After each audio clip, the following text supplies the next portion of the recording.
Hi, and welcome to one of the most comprehensive lens reviews you have ever seen on the internet. And if you've seen something more comprehensive, then you're a dick. In today's review, we're going to be looking at two Canon lenses, which may look very similar, but I assure you are very similar, but also a little bit different as well. So, here's the first one. This is the Canon 16-35mm 2L USM wide-angle lens. It's a very good lens, and we're going to be talking about it today. And here is the second lens we're going to be talking about.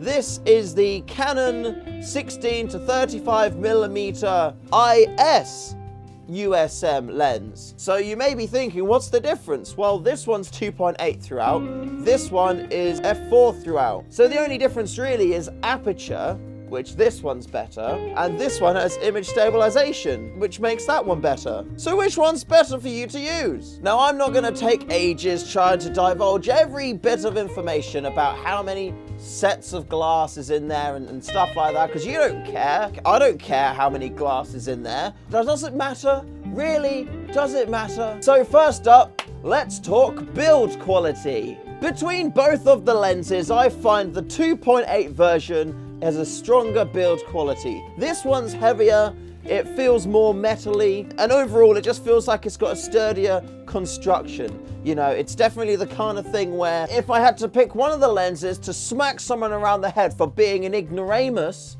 this is the one I would grab to hit with. Build quality, the 2.8 wins. That's not to say that this one is bad build quality. It's a little bit lighter. It feels a little bit more plasticky, but it's still an L lens, you know, so you're gonna have that Canon L lens quality. And to be fair, all of this stuff feels pretty, it's only really the end bit here which feels a little bit plasticky. Apart from that, everything else is great. So the f2.8 wins slightly in the build quality area. Next up, focal range. They're both the same. They're both zoom lenses. They're both 16-35, and yeah, they look exactly the same. So it's a draw.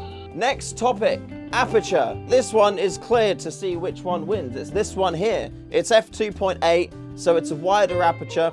The benefit for that as well is, you know, when you're shooting wide open, you lose a little bit of sharpness. To be fair, both of the lenses are very sharp when you're shooting them wide open. However, I like to shoot a little bit less. So maybe like one stop or two stops down just to get a little bit more sharpness out of it. So usually with this, I'll shoot like 3.5, like 3.5, something like that, maybe 4. I can't really remember the exact numbers of the apertures, but I usually don't shoot with this fully open. If I do, it's only because I'm in super low light. But f4 isn't bad, and like I said, even when you're fully open on this lens, it's still pretty damn sharp. You're only gonna notice it if you're zooming well into footage. So don't be a pleb and just get everything in focus in the first place, and you'll be fine, okay? That's on you if you are silly. Next up, they're both Canon EF mount lenses. So that goes without saying, but I thought I'd mention it anyway. Both lenses come with a lens, one of those things. This one has the EW88, this one has the EW82. That's great. I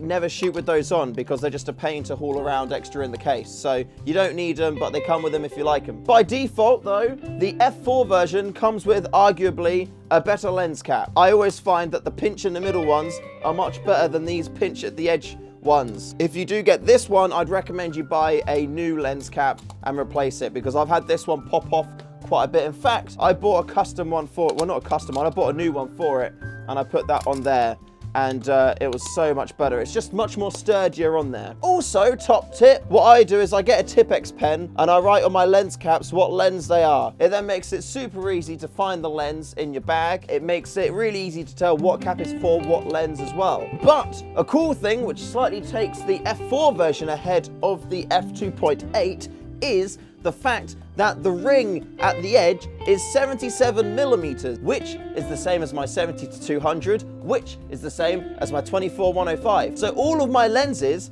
can use all of the same filters. So everyone's got a unique UV filter, because I'm not going to swap that from lens to lens. However, I've got one of the things, the ones that you twist around to get the reflections out of water. I've got one of them which is 77mm, so I can put that on whatever lens I want. Mwah. So that's great, that takes it ahead. So essentially, all of this boils down to, which I'm sure you're aware, and you know, to keep this review kind of and comparison short and snappy, is the image stabilization. If you're gonna be taking pictures only, you don't really need IS unless you're doing long exposure. And if you're doing long exposure, you're gonna have a tripod.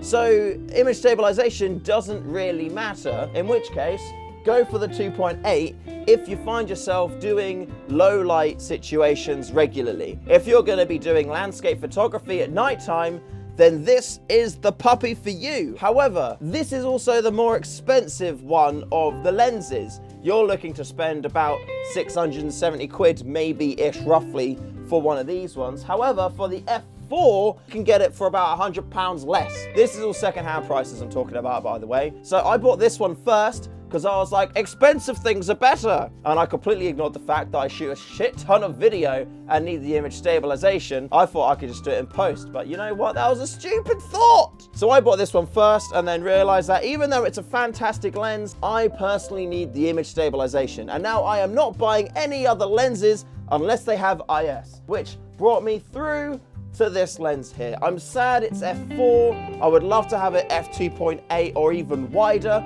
but at the same time, you can't have everything in this world, but what you can have is lots of things, and this is one of the things as well. I sold this today, and I'm literally posting it out tomorrow, so sad day for you, but you've been fantastic, you've been wonderful, and if you're watching this video, if you bought this lens, then there you go, it's wonderful. And this is going to be my new daily driver of lots of things that I'm doing. I'm using my 24-105 now. Usually I use my wide angle lens. That's kind of it. If you're doing video, get the f4 version with IS. If you're going to be doing low light photography, landscapes and stuff like that, get the 2.8 version. And if you're going to be just doing general photography, then just get the f4 because it's cheaper. There you go. Easy roundup of a lens. That's the best review on the internet for Canon 16-35 lenses. So share it, tell Canon about it. Kai, why don't you come here and we can do some videos together of lenses and stuff. It will be wonderful, absolutely wonderful. So until we collaborate, that's going to be it for today. So subscribe to Kai and tweet at him telling him to come check out my video, and then we should be best friends, because I'm not sure I think he lives in Germany, but he's been in England, and you know, we could be laddos.